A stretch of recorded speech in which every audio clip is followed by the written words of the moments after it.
I think this record's kind of opened people's eyes a little bit and people go, I didn't like them before, but this record's cool. They were asking us what we were playing in the bar the other day. And I'm like, oh no, you're not playing this one, you got to play this. So Atreyu was starting to change our set lists to what the songs they wanted. We asked our lighting guy, Hayden, to flood the place with smoke with haze. And there was a fire alarm upstairs. The venue almost got evacuated. It was ridiculous. Yeah, they were not. He came after the set, he came up because he was like, guys, I got told it 3 times, but I kept going. But this time around it's kind of good they died because they're evil. Happiness in death. Yeah.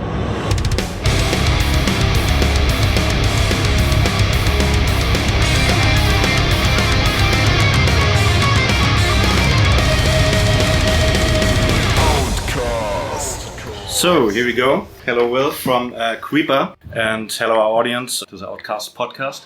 Nice to meet you, Will. How's it going? Nice to meet you, Kai. Yeah, everything's great actually. It's day one, so it's we're off to a good start. It's nice to be in Berlin again. Yeah, we're here in Berlin at Hole 44. How often have you been here? We've been here a few times. I've been here lots over the years with different bands and things. When I first came in my old band, our time down here, it was like a kind of a punk. We started off like kind of a fastcore, kind of hardcore band, and we kind of developed more into what Creeper does now, really. So I've been here lots over the years. Berlin's always one of my favourite places to go. Lots of good vegan food here, you know. Yeah, they cater very well to the stuff I eat. So I love it. And also, I always try and make a pilgrimage to see the Hands a Hole in the Wall, where Brian Eno and David Bowie made those records. Mm-hmm. I love David Bowie, and lots of history for me there as well. So yeah, I love it here. That's great. Yeah, how was the show today? We are talking right now after the show, and I think Atreyu is also finished right now. How did you feel? Oh, it was great. You know, it's one of those things. It's like it's day one, so we had some issues with monitors and stuff in areas, but show was great and the kids are amazing. It's lovely meeting lots of lovely people and people are so supportive here. And I think we don't come over here quite enough. I wish we came over here more. And it's really not very far from where we live. I wish we kind of made the pilgrimage more. Yeah, you said you live in Manchester, so it's not that far. It's not far. Is there a direct flight from Manchester to? Well, we travel we're on a bus with Atreyu, so we're sharing. So it was just a drive, you know, and work up here. But if I came here for like a holiday or something, it's not far at all. It's like a really, really easy flight. But I always love coming out here. It's always really good fun. We always have such a laugh. And I think German people as well, I feel like we have a lot in common, and everyone loves to drink, everyone loves to have fun. And every time we go out here, we always meet amazing people, like moshers who are into music and stuff as well. It's a city of culture here. You know, there's a lot of people who are into stuff, and they're my favorite people in the world. People who have obsessive compulsions into music or into the arts and stuff, and there's a lot of that here. Especially when you're in the scene, and then it doesn't matter where you are around on the world. If you have the same taste in music or movies or whatever, so definitely, you get together. 100%. It's like when you see someone in a band shirt in the street, you know, it's just that kind of the tribalism of it, and it's cool. There's a lot of that here, so yeah, it's always so much fun every time we come here. Yeah. But as you said, I also thought at the beginning of the show, let's go back to the show, that it started. I think the sound wasn't pretty awesome, but when it started with the third song, I think it was Sacred Blasphemy. You really got into it, and you felt the vibe, and I felt the vibe, and that was really great. It takes a minute. I think today's been a bit manic, where it's been we had to set up really quick, and then it's a drop and go today. So all of our gear's here, but our bus isn't here. So we left stuff. It's the classic first show thing, but. Once it gets going, it's great. And it was the crowd were great as well today. And this venue's lovely. It's really nice. Yeah, that's good. Yeah. How do you think about the participation down below? Incredible. And it's funny, with that one, we've been doing that one for years now, and you never know how it's going to go. You never know, people are going to tell you to fuck off, you know. But it was great. There was really, really, really responsive people, and I think part of our job as the opener as well is to get everyone ready for Atreyu, you know. So part of our shtick is to try and warm everyone up, and everyone was up for it tonight, you know. It's cool. Yeah, it sounded amazing. So yeah, my only question is, where was Darcy tonight? We can't take Darcy out here, unfortunately. We're going to leave her at home because where we're sharing a bus, we're on a real stripped back production here, and I've been desperate for years to bring out some of these big theatrical things we do at home here, but we've just not quite the right size here yet to justify bringing a whole thing over. But we're hoping like stuff like this, like it's really promising for us, where it's like, oh, people get it and people understand the music, and so we're hoping to get there. She couldn't come today. We just took her away on this tour in the UK, and it was really, really funny. She was so because funny. I saw all the pictures on social media. Where you have all that dramatic stuff on stage. Yeah. There's a lot of it was a really extreme show, that one just now, and lots of like logistical things like getting it on and off, and it's also different if you have a headliner show or if you have a support slot. Exactly. So all we can do here really is come out and kind of showcase stuff, and we're on album 3 now, so it's trying to show like a certain amount of catalogue. Like Atreyu like took us out, and they've been like big fans for ages, which has been great. And they were asking us what we were playing in the bar the other day. And I'm like, oh no, you're not playing this one. You got to play this. So Atreyu was starting to change our set lists to the songs they wanted. That's great. What song did they suggest that you didn't want to play? Well, no, we want to play them all, but we've only got so long, and they kept going, we're going to extend your set so you can play. They keep saying, well, oh, well, we'll play for however. But Dan plays saxophone. Like he's just from Atreyu, and he's just been learning the saxophone. And he was just telling me, he's like, there's this song called Paradise on our second record, and it's got a sax part on it, and we did it once live in London with a sax guy, but it didn't work out so good. The sax player wasn't very good. It was a guy just came in, but Dan was like, learn it. He was like, I've learned it already. So we're gonna. I think it's gonna take a couple of shows, but we're gonna try and get him to come out and play it with us. So yeah, they want that one. They wanted "Be My End," another song from that record. They know Sex Death inside out. But yeah, like they've been very supportive of the band for quite a while now. Like I met Brandon for the first time on his like video podcast he did, and I just loved him. I've always loved Atreyu. I went to see Atreyu when I was a kid. I've been seeing them for years, and so they said it's 25 years next year, which is crazy, right? It's pretty long. Makes you feel old. You're like, fuck, I've been going to see this band since I was a kid. But, they're so lovely, man. They're so cool. Great.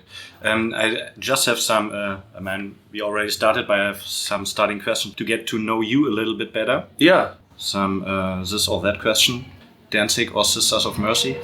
That's really hard for me because they're two of my favourites. I saw Sisters of Mercy last week, actually. They were in Manchester. The thing with Sisters of Mercy is they're either brilliant live or they're awful live. You don't get anything in between. And they were really on form the last time I saw them. Okay. But like in terms of the catalogue and stuff, like Glenn Danzig's my hero, like it always has been, and like totally relate. Oh man, yeah, I can tell your tats, I think Danzig would take the cake for me. Like he's just one of a kind person, and I was a punk kid originally, like grew up in the punk scene in the UK, and so.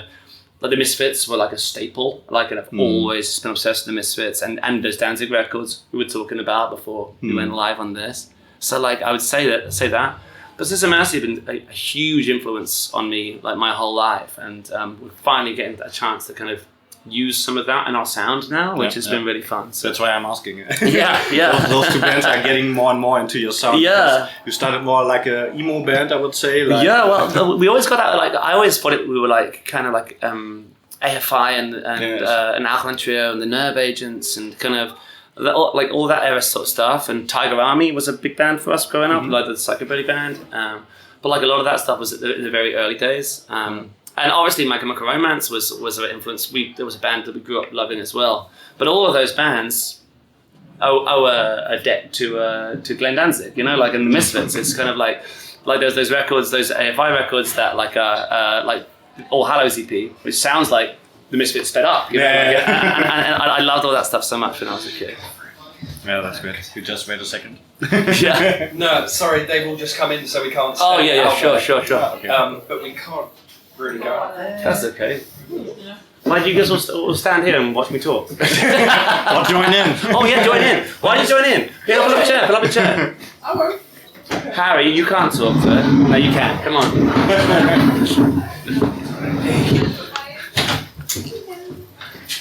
So we welcome also Hannah and Ian.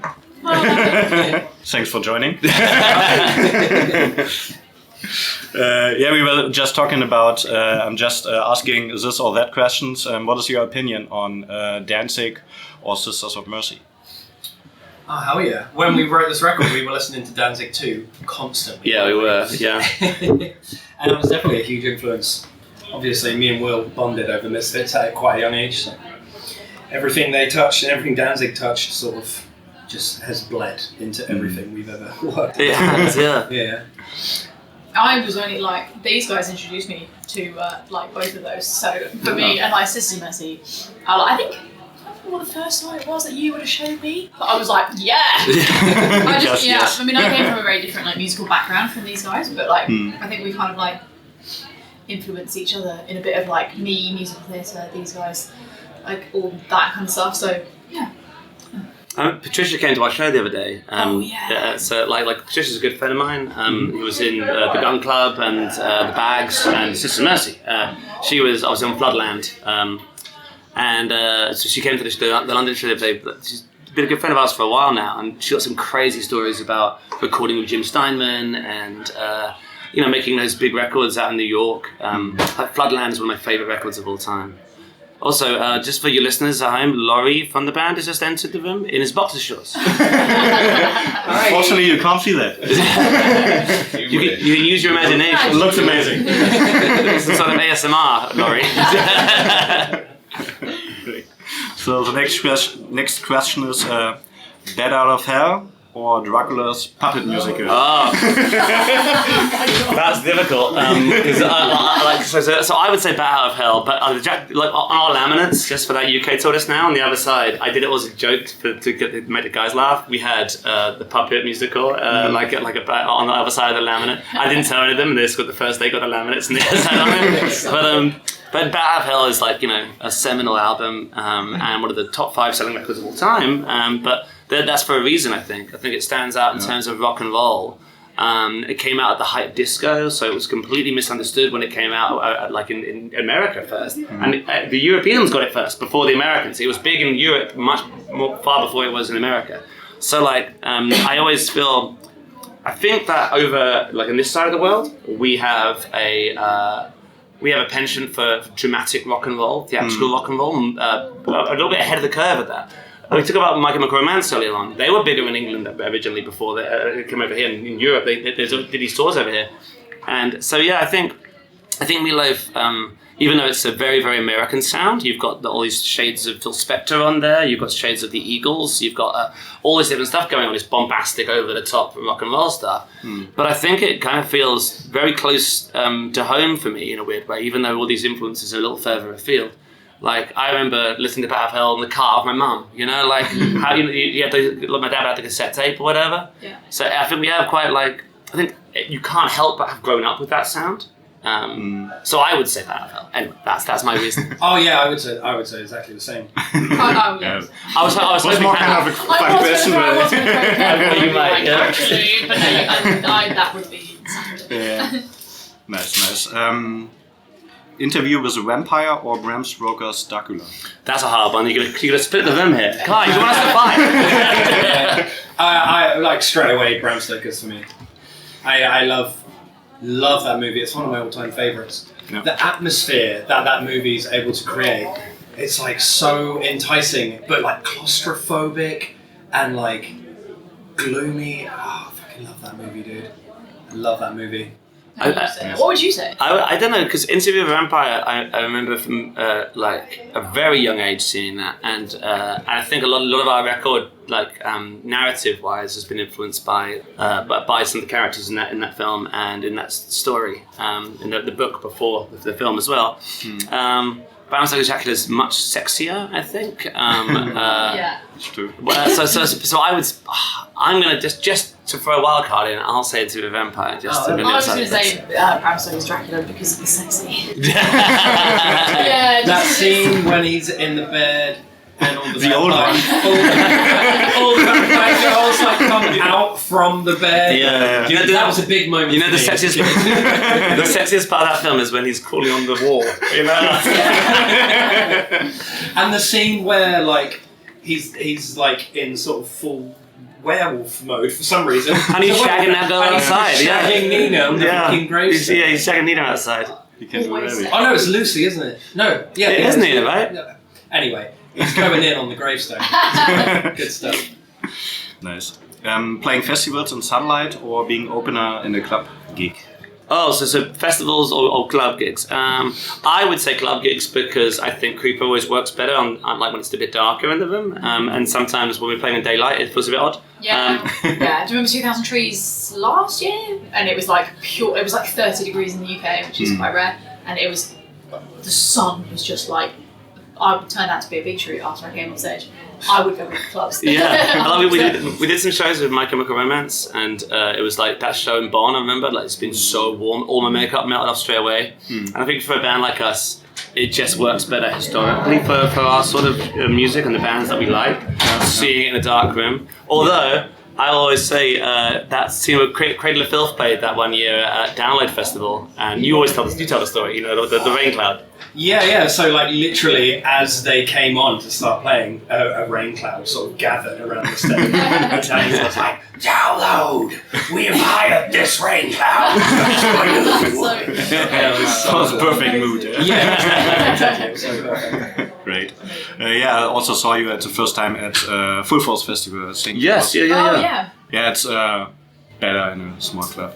I think so. Sure. Yeah, For sure. When it's darker. Yeah, but we can use lights and smoke, you know, like, we've been getting in trouble for smoke recently. Kind of in a Sister Mercy style way, actually. Like, we played at Lafayette in London, we did 2 shows back-to-back headline shows, they're like a matinee and an evening show. And there's these like, crazy sold-out shows. But we asked our lighting guy, Hayden, to flood the place with smoke with haze. And there was a fire alarm upstairs. So the venue almost got evacuated. It was ridiculous. Yeah, No, they were not. that's bad. He came after the set. He came up because he was like, "Guys, I got told 3 times, but I kept going." I said, "Don't stop." How much smoke was it? Oh, that was a lot. You see your hand in front of you. And Andrew Eldridge from Sister Mercy did this thing once, who was telling me, where like someone was shouting, "Turn the smoke machine off," and he just said over the mic, he just went, "We use smoke." I was like, no one, like, think about him, right? Is like, he's such a, like, such a combative character. I don't think he'd be that fun to hang out with, but as a rock star, he's the coolest dude. Yeah, he can do it. Yeah. He'd probably just be really mean to you if you hung out with him. He interviewed David Bowie once, and he was really, like, around the time that some of those 80s records came out. And he was just really mean to David Bowie the whole time, which is just, I'll show you afterwards. I think it was for Enemy or something. Okay, so the last thing you do before a show and the first thing you do after a show. I think that they're 2 of the same things for me, and it's have a beer. I think that's it. Yeah. We don't necessarily have any sort of pre-show ritual, do we? We kind of just take a little bit of time to ourselves to have a drink and just focus. And I think that's it. Like a drink before we go on and a drink when we come off. It's a lot of makeup in it before, and it takes ages to get it all on. I mean, on the last one, like, so my girlfriend Charlotte is a makeup artist, and before we were together, she would work with Creeper. She's kind of part of the Creeper family a little bit, but she designed all the amazing looks that we have in the UK. And she would have to book us in time slots because we're all such a nightmare. We always wander off. Yeah. She'd have time slots to get it done. So we'd take her but most of the time before the show, wouldn't it? Yeah, for sure. Yeah. So she does a makeup one after another, so you don't do it. Yeah. So you get your time, and otherwise we wander. You know, we scatter. All right. So let's talk about Sanguivore, your 3rd album, as you said, came out 1.5 months ago.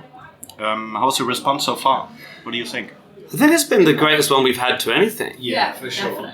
Definitely. I think we've always been like a band that's been influenced by metal and stuff anyway, even though we didn't necessarily play that. But I think this is the first time that kind of metal kids are starting to respect us a little bit more now. Like where, as before, we were just kind of, like you said, like an emo band or something like that. Like, and we love all that stuff. But I always saw us as more of a punk band before, like a rock and roll punk band. I think this record's kind of opened people's eyes a little bit and people go, "Oh, I didn't like them before, but this record's cool," you know. And so it's been fun. It's been. I think the response, like especially with like the press and stuff, it's been. It could have gone 1 of 2 ways. People could have been like, "They're changing too much," but it seems like it's been really, really well received and. We had lots of lovely accolades from it, and not that it means anything, like what anyone else other than the fans think, really. But like, it is cool. that when like but you want to get new fans. So. Yeah, and also I suppose it's like reviewers and things, you know, when magazines are saying such nice things about it, it does make a difference, and it does kind of validate your work a little bit, as much as it shouldn't matter. Sometimes it does, you know. So that's my thing. Sorry guys, what would you say? I think the only downside to the changing, like you were talking just a second ago, was that we were talking to our label about playlists on like Spotify and stuff like that, and they were like, we're really struggling to know what playlist to put you on. We don't know if we're putting you on an 80s playlist or the rock playlist or the punk playlist. They're like, oh god. Yeah, you're so right, and I think that's what, you know, the funny thing about Creeper is, right, like in the UK we're a pretty big band now, which is weird for us because we're not big elsewhere, anywhere else but like we're like this kind of hidden secret to the rest of the world, and you know, and it's kind of been that way for years. And our streaming is terrible because of this exact reason. We started off one way, then we completely changed again, and then we completely changed again. So people don't know where to place us a lot of the time. I kind of think it's what makes us special, and I like that about us. But it certainly is a little bit of, Ian's completely right. Bit of a nightmare for other things. So yeah, it does stunt us sometimes. So Hannah, what do you think? Yeah, I totally agree. I think I think what's good about that though is it has a little bit of everything for everyone. I know that like personally, my family members, they are all very. I mean, I'm very different from my brother, but my brother absolutely loves it. And he kind of like, he sat me down and like put the songs in order. Like he was like, this is my favourite and I like this one because of this one. And like that for me is great. Like my family have always been supportive, but I think with this record they were like, oh, this is the best one you've done, 100%. I remember playing Cry 10 to my mum, she was like, yeah! Your voice sounds so good in that one though. Like on Cry to Heaven, you can hear Hannah like fucking going full fucking, giving it full Tina Turner in that chorus. So and it's great, like, and I think it's fun as well. I think it kind of it harkens back to another era of rock and roll that we don't see so much these days. And like, it's not a very cool era of rock and roll. Like Meatloaf, you speak about Meatloaf to most people, they're not going to tell you that's a cool band. You know, that it's not a very fashionable thing. It's our favourite. It's our favourite shit, and it just makes sense to us. So I guess older people are starting to catch on a little bit now as well. You know. Yeah, but I also think you reference kind of a lot of from the 80s, 90s rock scene, not just Meatloaf, but also other stuff like as we talk about Danzig or Nick Cave or. I was also thinking about Billy Idol sometimes. There's a ton of Billy Idol. So there's lots of stuff in it, kind of. What do you think about all these influences? Do you say we wanted to get that sound of that specific artist on that track, or did it just came naturally? Changes from time to time, doesn't it? Like sometimes there's like a flicker of inspiration from like a part of one of those songs. Say like we were listening to a Billy Idol song, we were like, oh, that bit's so good. What makes that bit good?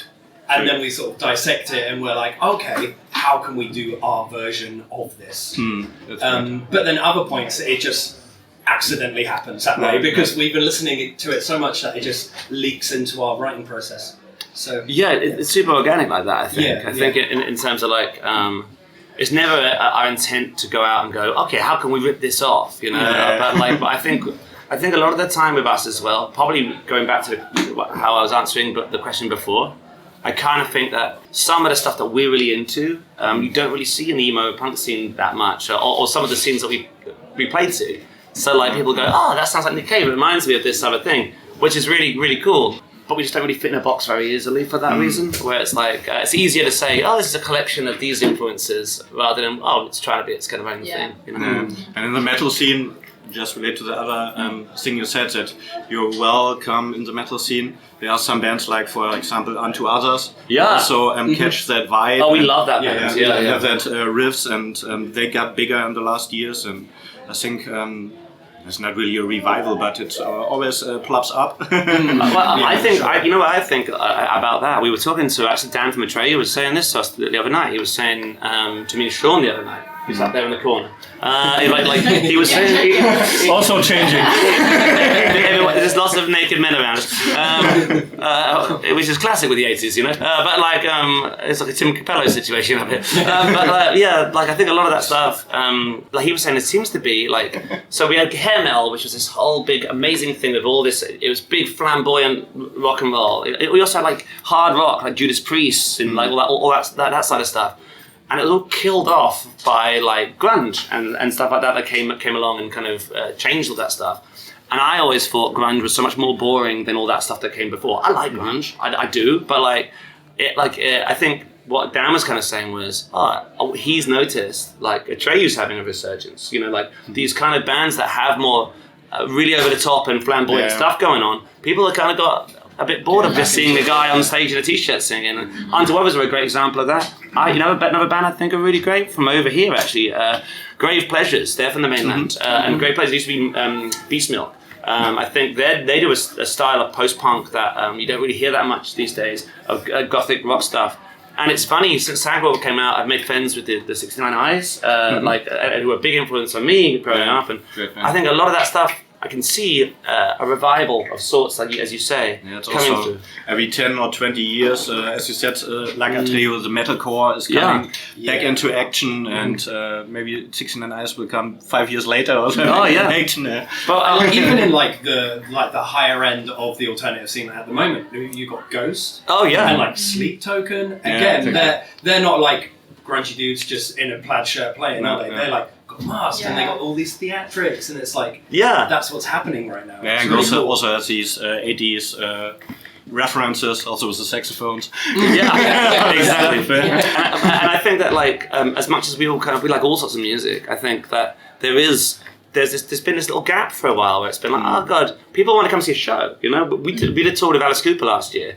And it was amazing watching the craft of how much he puts into those shows and being like, oh my god, like this. There's always been a home for this sort of music, even when we were kids. Like when we were kids growing up, like Marilyn Manson was like one of the biggest artists in the world. Slipknot, one of the biggest artists in the world. These are ridiculous shows. You must have seen these acts yourself. Like just like those are the two kind of really obvious ones from that era. But like all of nu metal kind of had a silliness and over the topness to it. I remember my first show seeing at Ozfest 2001 in Milton Keynes Bowl. I was a little kid, and Disturbed played, and David Draymond came out on an electric chair. You know, like, I think shock rock and that stuff is fun, and I think people miss that a bit more now, and it seems to be coming back. Especially with ticket prices like going up and up and up. You like pay. You better see a show. Yeah, you want to see a fucking show, don't you? Yeah, and I like it when you have those theatrical, I don't know the word, elements, not just fire and light, but also like stage acting or something. And you have drama. Much more theatrical, like almost bordering on. Yeah, I mean, I love going to the theatre, and like if you go to the theatre, you want to see the visual, not just like the lights. You want to see like little sneaky little things on stage where you're like, oh wow, that makes it so special. We've been doing all that a little bit more recently, and it's funny doing it for the first time. The first few things, like Hannah in the wedding dress, the last campaign, we had to work out how to get Hannah into a wedding dress, which is a fucking nightmare to get into a wedding dress, right? Like, tell us about some of the logistics of getting into a wedding dress. How many seconds did you have? Not, I don't know, like 20, 30 seconds maybe. Oh, really? Oh no, maybe it was a little bit longer actually. It's a little bit longer, but it's still not a long amount of time. Yeah, so I had to like I'd wear like a bodysuit, which was obviously like tight fitted, and then I would keep my trousers on, but like Charlotte would be backstage waiting to put the wedding suit. She would have it open and I would step straight into it, so she'd pull it up over the bodysuit and zip it up. But we made the mistake thinking it was zipped up all the way up to the back of my neck, and it was only zipped halfway. So inside the pictures you could see this black bodysuit underneath the wedding dress. But from the front, visually it looked amazing. I was like, just like walk up to Hannah's credit, like on all of that, like I remember one of the first times we did it, like because it's a wig as well. Like there was a complete change of character in a few seconds, and there's no school you go to that teaches you how to do that stuff. You just gotta learn. You know, like you see Alice Cooper do it, and you see all these people do quick changes and stuff. But like no one's teaching you how, so we're just learning it. So we headlined a stage at Download Festival and the pilot when it came back, and that's the first time we did it, I think. And Hannah, they made Hannah like out of flight cases, like almost like a little changing area, so that I could just get changed really quickly. But I remember putting the wig on for the first time, and I put it on, and it was like crooked. And I looked at Charlotte, and I was like, "Is that good?" And she was like, "No." And she just like twisted it round so that it was the right way round. Yeah, I need some time to learn that stuff. You get better from show to show. So. Yeah, well, you've got down, recently, It's amazing, and we don't do it anymore. We will do more. Well, you know, when we can finally afford to bring it out to Europe, we'll be well trained, won't we? Yeah. We know exactly what we're doing. Yeah. Yeah, keep learning stuff in the UK and show us a big deal. Yeah, exactly. I think if we were to come up with that tortoise now, like if we were the right size over here that people would show up and see us, you know, we'd have to be able to do that stuff. You need enough space. If we were a big enough size, we would have easily been like we had that shit down by the end of the UK one. Sure. Yeah. I think you get there with Sanguivore in the next 2 years. Oh, I hope so. Thanks, Guy. So just tell us a bit about the story from Sanguivore, about Mercy and Spook. How does that all come together? Oh yeah, well, each one of these records is a big concept record every time, and I was basing a lot of the influence from Interview with a Vampire, but like also like Leon and like lots of cinematic reference points here, where we kind of wanted a character that was all movie monsters. It felt like to me for a long period of time, bar the obvious like the Linda Blair Exorcist and stuff. Or like it was quite a male-dominated slasher films were always a male chasing around a woman. You know, that's kind of these are the tropes of that sort of genre, and we thought it'd be cool to have a really pure, innocent-looking female being the most violent, vicious one, you know, like and being the dominant one. And so we had this idea for Mercy, which is based a reference to Mercy Brown, which is a very famous vampire story in real life. The idea was that you'd see her and you wouldn't believe how pure and innocent she was, but she's this vicious, deadly character. So yeah, and Spook was kind of plays a role almost like David from the Lost Boys, and so you're kind of you would assume that he was the head of this gang, the Ghost Brigade, but really it's Mercy, and she's mentored him. She's taught him how to seduce and kill, and that's kind of what the record's about. It's about him trying to remind her what it is to be human, and to get themselves into the sunlight and stop being vampires. So a lot of the reference points are from Near Dark, lots of what we wear on stage is kind of based upon that film. Kind of these classic 80s vampire films. And it kind of fit exactly with the sound we were doing as well, because the music sounds like it's from an 80s movie soundtrack. Yeah, it does, yeah. For how long was the story in your head, or how much time did it take? Did you wrote also song by song, or was it in a story, or did you have a story in mind? Or we've done it differently every time in terms of that. Like me and Ian used to have a big whiteboard and we'd write like a bunch of things and have them all lead into each other. But it became quite, I think it became quite crippling that after a while, where it was like, oh, you can, like you have to write a song that links this song together, and if the song wasn't very good, you needed it in there because it made sense in the narrative. But like it became very tricky. So this time around we kind of had a different approach. I had the story for ages, and we had the idea of the vampire record for years before. So the idea was always to swing in a much darker direction. But I think the story itself, I don't know, we'd had it for quite a while before, and we kind of knew what we were going to do. But like writing the music around it, kind of came at a different angle this time around, and allowed ourselves a little bit more breathing room. I think it's been all the better for it, rather than having to be like, this person said this, and then this, you know. What I mean? Yeah.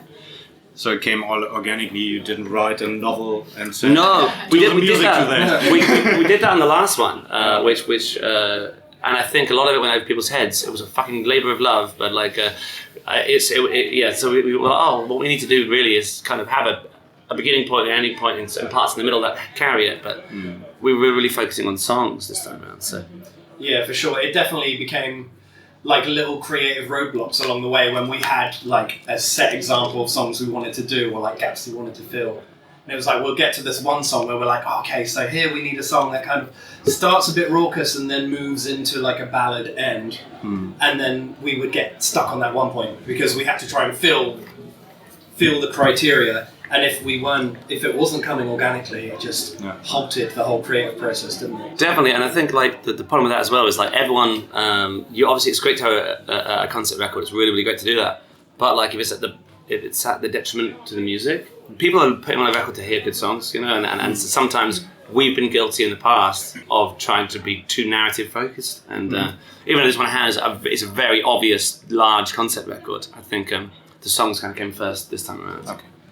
But yeah, I also think it's a journey throughout the whole record. There's ups and downs, and it all really fits quite good together. With also the conclusion at the end that they walk into the sun. I mean, you didn't really say it, but now I know it. Yes, you say it didn't say it on the record. So I was also wondering throughout the whole record, does Mercy loves her life or loves her existence? So because of the first songs, you think she loves it. She wants to slash all that people, and at the end you think, maybe she didn't. No, I think that the idea is that Mercy had been doing it for so long that she didn't know anything else other than it, and she was just this. It kind of, I think, lots of times in life, anyway, in general, when you live a certain way for a long period of time, you don't see outside the darkness. You can't see if you're in a bout of depression. You just live with it and you go through this thing. And she was very, very vicious. And the idea is it's kind of her teaching Spook to seduce and kill a lot of the songs where she's doing it at the beginning. But by the end, More Than Death, when you get to that song, it's kind of about them seeing the error of the ways and kind of, and kind of, it's got a happy ending for once for one of these tales, the last one, someone died at the end. But this one did die as well, they both died. Yeah, I was just about to say. But this time around, it's kind of good they die because they're evil. Happiness and death. Yeah, exactly. But how do you define good and evil? Especially referencing to this record, because as I told you, most of the time she's slashing around, and you. It seems like when you sing about it, you appreciate it, you love it, how she does it. Oh yeah, I think it's kind of her. I think that lifestyle in general for them would have been second nature, and she loved it, but like. She's an evil person. That she's doing things that are terrible, and I think it's about Spook trying to let her see the errors of her ways and those things, and what it is to be a human being. So as much fun as we have with all that stuff, but this was something that was happening in the real world. You would tell her she was a monster. Good to know.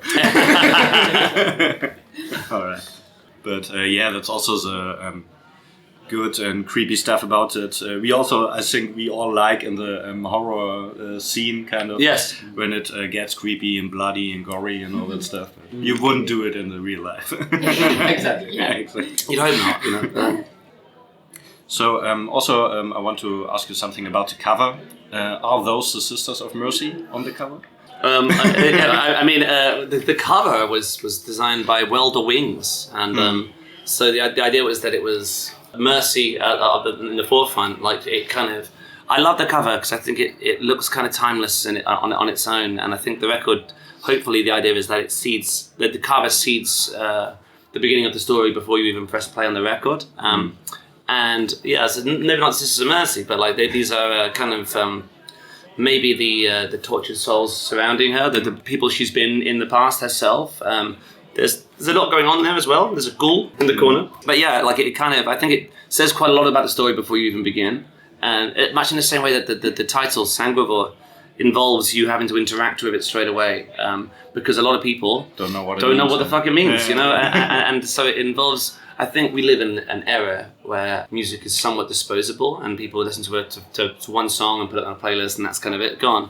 And we kind of, I guess, are interested more in something a little that exists a little further afield than that lasts a little longer. And it takes a little bit of investment. Yeah. The sort of shit that we liked to do when we were younger, like listening to a record, and it's not just listen to a song or two. It's like you get the vinyl, you open it, and you read all the liner notes and the lyrics. Yeah, you digest it properly. Yeah. Yeah, exactly. Yeah, and you listen to it in a whole, not just one song in a playlist. Exactly. So that you get a whole picture of it. And that's kind of how the record is. It's kind of like it asks to be listened to a whole. I hope at least. Yeah. So thanks. One last question. Is there a question you've never been asked but always wanted to answer? Is there a question you've never been asked? I think I've been asked quite a few questions. Yeah. I bet I'll think of it when I'm lying in my bunk. 5 a.m. this morning. Let's ask each other questions. I Ian, panic in these situations that make it really silly. I'm going to ask you both a question. Ian, what was your first guitar you ever had?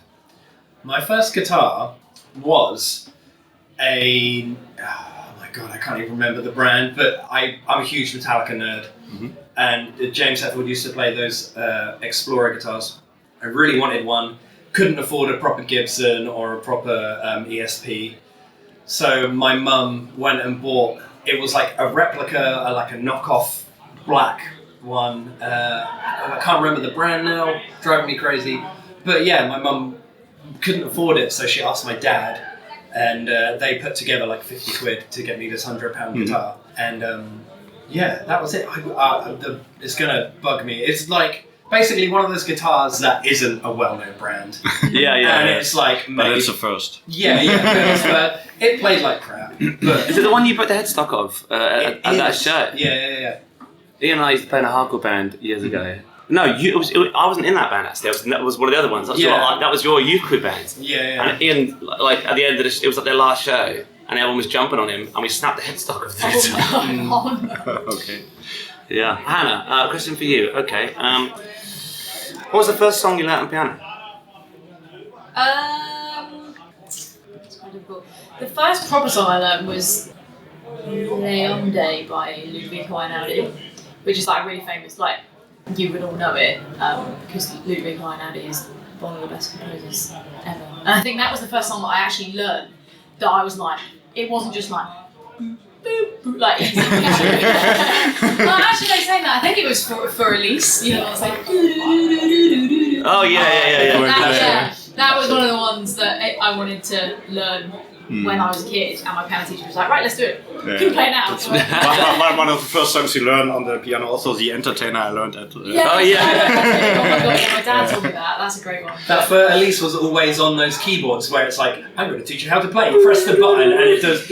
I always talk about this, like in school, where like they were like these piano lessons, and so you all get like a piano or whatever, and you sit right with it, and they put the headphones on, and then they just let the kids play with it.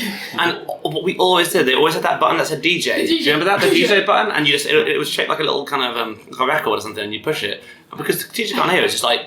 He goes, oh yeah, you know, like whatever. One dictionary. You know what I mean? Oh my god, I forgot the Casio. Yeah, and I was like, why didn't we just learn music instead? We were fucking around, and there's that bit at the end where all scratching noises where you could pretend to be like, It's the most fun. It's so stupid, isn't it? We need a question for you. I think I've got one. Go. Okay. So, I've known Will for a long time. He's been in many bands. For how long you know each other? These were teenagers. Yeah. Too long. Time to walk into the sun. Exactly. Will has always been such an incredible lyricist, and the melodies. You've never written a bad melody. No. And I remember when I listened to Tie Like Strings, I was like, there was such a big gap between your vocal abilities in Little Girl Lost and Tie Like Strings. So, when do you feel like you realised that you could do so much with your voice, rather than just like screaming? When were you like, oh shit, I can actually form this voice and I can sing like this? I don't really remember. I think that like I still don't really think of it like that because I still don't really know what I'm doing that well. I think the projection of it comes from obviously I always loved Meatloaf and everything, but when I played in those hardcore bands, I could never like scream. I couldn't do vocal fry. I could never do that. I could just shout really, really high. It sounded like Comeback Kid or something like that, you know. So it was just really, really high. And then I realised, I can sing I can shout kind of high, you know. Like, and as soon as I realised I can't. It doesn't rasp when I sing like that. I was like, I can just throw my voice in a high way, but. I think it's Marmite sometimes as well. You don't always want somebody singing in a Meatloaf voice, you know, like, you don't always want that. But, like, I think probably fucking around with you writing songs, you know. Like, I think it was, it's been useful for us. We have a collection of voices that we use. And so Ian will say sometimes, use the old hag for this bit. I want you to go full Meatloaf on this one. There's numerous names that he's named them over the years.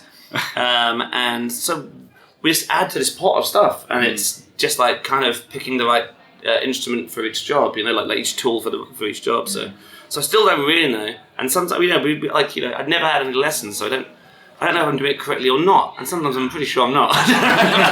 But we just got to get through it. And I think the wear and tear from playing in hardcore bands has kind of let me kind of preserve it to a certain amount. You know? It's fossilised your throat. Yeah, I still lose it every now and again, but not a great deal these days. Yeah, it's just in smoking bars. Smoking is the main problem. You know.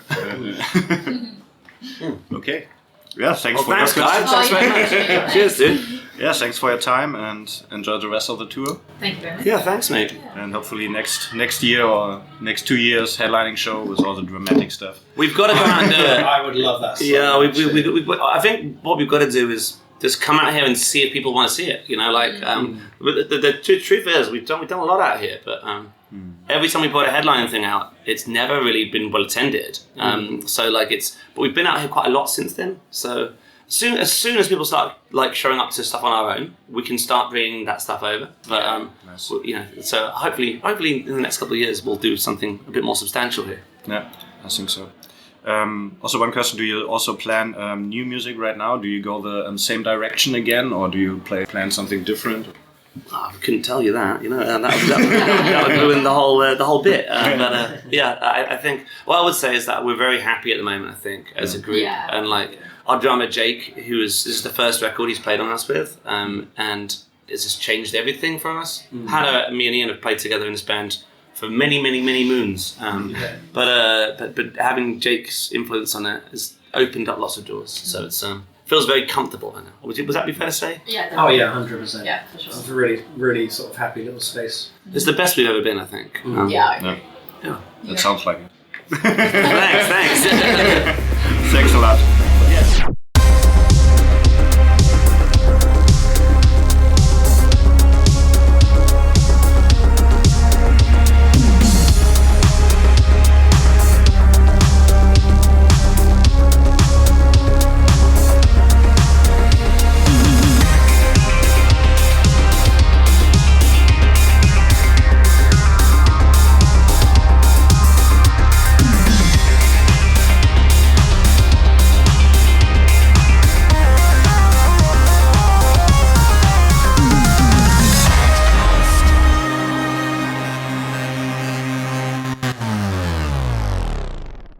Oh, you're still there? Then you're definitely in the mood to give us 5 stars on Spotify, Apple, or wherever you're listening to us right now. Also, check out our Insta, TikTok, and Facebook pages. And if you're really crazy, you can support us at Steady or buy one of our shirts. No matter what you do, we say thank you for your support and stay heavy.